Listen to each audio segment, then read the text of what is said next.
discussion? Personnel report, Mr. Clevenger.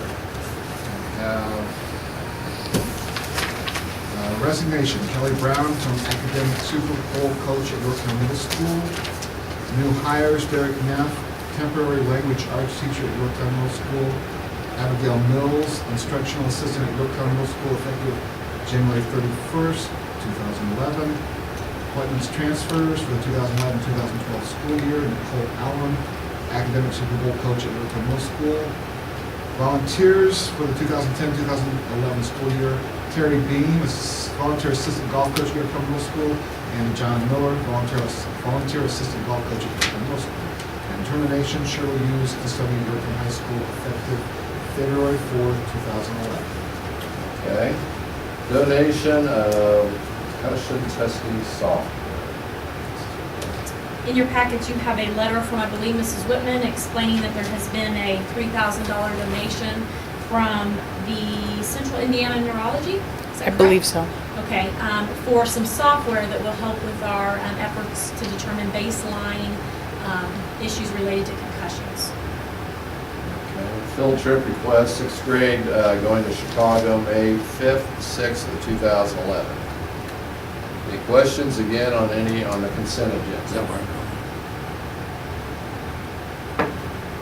Do I have a motion? So moved. Second? Second. Okay. Any further debate? Hearing none, all in favor of the motion, vote by saying aye. Aye. Motion passes 4-0. Public comments. Please hold it to a few minutes, we'd appreciate it. And again, I know it's a hassle, I can state your name and address before speaking.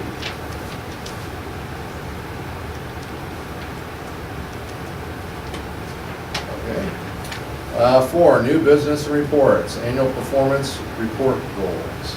In your packets, I had a letter explaining that we need to set annual performance report goals. And as always, ours would be to maintain or increase expenditures on academic achievement. It is my recommendation that the board approve that goal. Is there a motion?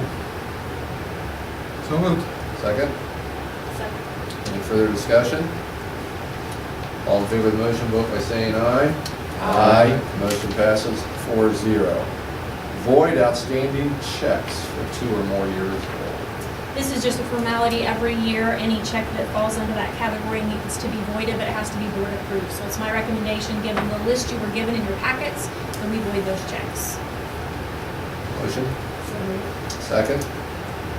Second. All in favor of the motion, vote by saying aye. Aye. Motion passes 4-0. Transfer tuition policy revision. In our current policy, the grade point average is 2.0. It is my recommendation that we raise that to 2.75 for transfer tuition students starting in the fall. Is there a motion? So moved. Second?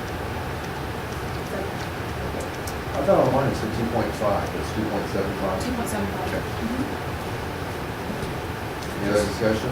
Yes, is that for new students? Do they have to, the students that we Yes. transfer in, do they have to maintain that? That's a good question. Starting with our new students. Starting with the students who we take in as new transfer tuition students. So any students who currently have Or like transfer, grandfathered in with the current policy. and then any student, they have to have a 2.75 to come in, Correct. and they have to maintain that 2.75 to stay. Correct. To be in good standings. All in favor of the motion, vote by saying aye. Motion passes 4-0. Exit interview. In your package, you will see a new exit conference form. This is to help employees who are exiting, regardless of the reason, whether it be termination, retirement, or just resignation for other reasons. We would like the board to approve the use of the exit conference form, and also as a standard procedure to allow us to do those exit conferences. Teresa Hofer will be the person who will be responsible to hold those conferences for our employees. Is there a motion? So moved. Second? Second. Any further discussion? All in favor of the motion, vote by saying aye. Motion passes 4-0. Substitute teacher job description.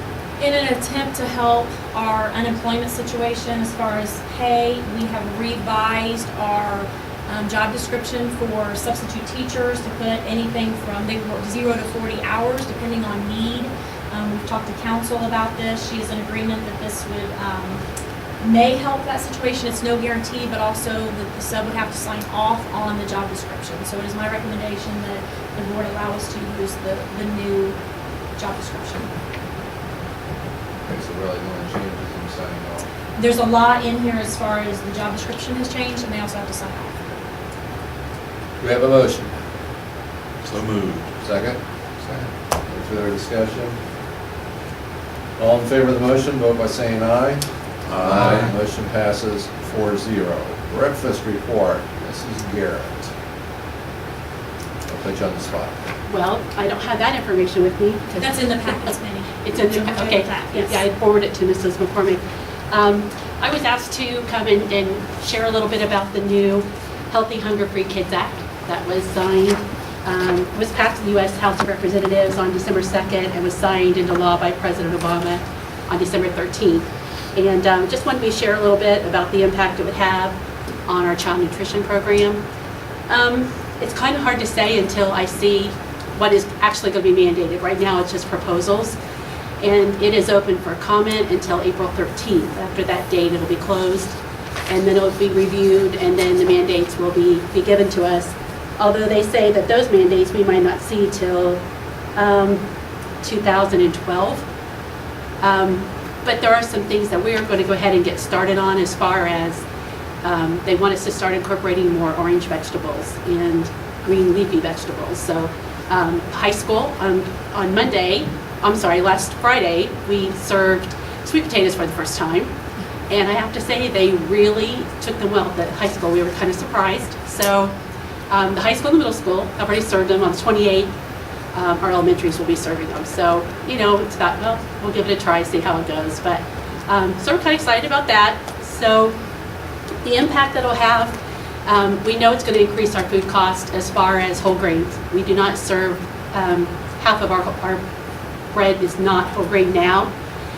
We're going to be mandated to at least half of through the week to be whole grain. So that's going to increase our cost. In 2 years, it'll be implemented, it'll all be whole grain. So I've already talked to our vendor at Interstate Brands and asked him, have there been discussions within your company to offer whole grain products to school corporations at a reasonable cost? And I've yet to hear back from him yet. So, but he is new to the position, so I'll cut him a little slack. Also, increased size of vegetables and fruits. So that's going to be a little bit of a cost increase for us as well. The good news is they are leaving offer versus serve in our high school and our middle school, so the students can still choose. The difference is they have to choose a fruit or a vegetable, which I have to say, we are already doing that, so that's a benefit for us. It's going to be mandated. There are 5 different menu planning programs out there that schools can choose from. We do a traditional food-based.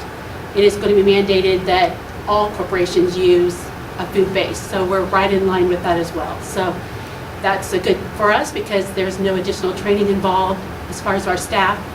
They know now when the students, cashiers know when the students come through to look for the components on the tray that mandate or are eligible for a reimbursable meal. So we are already online with that. So I'm happy about that as well. So there's no additional training needed.